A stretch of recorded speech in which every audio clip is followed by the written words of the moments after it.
Hey dads, welcome to Father Friend, a podcast for dads who want to lean in, lead well, and love big. I'm Dr. Mike Ayers.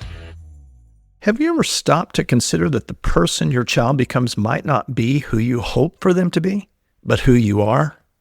This question challenges dads to think about the unintentional lessons they're teaching through their actions, behaviors, and emotional responses, not just their words or intentions. It sets up the conversation around how fatherhood shapes children in ways that go beyond conscious parenting. It's what we're talking about today, reproducing ourselves, the blessing and burden of our example. One of the most unnerving realities about being a dad is that whether you like it or not, you reproduce who you are, not necessarily what you hope your kids will become. It's not just your advice or your rules that your children absorb, it's you. They inherit your values, your insecurities, your strengths, your weaknesses, your ways of handling the world. That's both humbling and honestly a little terrifying. As dads, we often think about how we want to shape our children's future, how we hope they'll grow up to be successful, kind, strong, and confident. But the truth is, our influence doesn't just work through our words or our ideals. It comes through in the way we live. What we do is just as important, if not more important, than what we say. And the way we show up in their lives matters deeply, because we're not just teaching them how to navigate the world. We're teaching them how to live in it, how to feel in it, and how to be in it. The idea that we reproduce who we are means that if I'm insecure, chances are I'm creating an environment of insecurity in my home. If I'm emotionally unhealthy, my kids are more likely to grow up in an emotionally unhealthy environment. Angry dads tend to create angry and/or fearful kids. If I don't take care of my own mental, spiritual, and emotional well-being, I can't expect my kids to learn how to do it either. What's even scarier is that we can't hide this from them.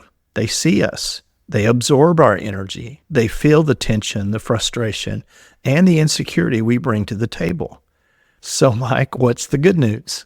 Well, the good news is that when dad is self-aware and secure, when he can find strength to grow in character, then children absorb the positive security of joy, calm, and resilience. A child's emotional state will always be a reflection of the emotional environment in which they've grown up. So as fathers, we have a responsibility to be emotionally healthy and self-aware because that's how we create emotionally healthy homes. When we show up as emotionally stable individuals, we lay the foundation for our children to feel safe, loved, and capable of handling whatever life throws at them.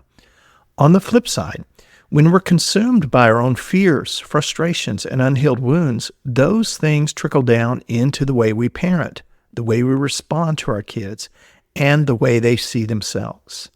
I've realized that more than anything, the most significant impact I can have on my children is to work on myself, to take ownership of my flaws, to admit when I'm wrong, to be vulnerable when I don't have it all together, and to make the choice every day to be better by God's strength, not just for them, but for myself. Because when I'm emotionally healthy, I create a home where they can grow, be themselves, and feel safe in doing so. The power of your example is not about being perfect, but being authentic. You will make a positive impact, Dad. As I look at my own children, I realize that the legacy I leave isn't one of success or material wealth. It's one of influence. It's the everyday moments, the authenticity, the love, and the example that I sought to set. I am far from perfect. But dads, more than anyone, you have the power to transform your children, not by pushing them to conform to an ideal, but by being the best version of yourself you can be. In the end, our children don't just become who we hope them to be, they become who we are. And that's the greatest influence of all. I'd love to hear your thoughts and biggest takeaway on this podcast. Do you agree with the power of example? What good and bad examples did you receive from your dad? And if you had the power, what would you change about your example to your own kids? I'd love to know. Please email me. One more thing. I've talked about being emotionally secure as an individual. I'm sure you're asking, well, what does that mean? If you'll email me, I'll send you a link to an article and podcast on what it means to be secure in your identity and the traits of emotionally healthy dads. Thank you for listening today. I'm Dr. Mike Ayers. If you enjoyed this podcast, please share it with other dads. I'd love to hear from you. Email me at mikea@fatherfriend.net with comments, questions, and your biggest takeaways. For more tools, resources, and real talk on fatherhood, visit fatherfriend.net or follow on social media @ThinkingDads.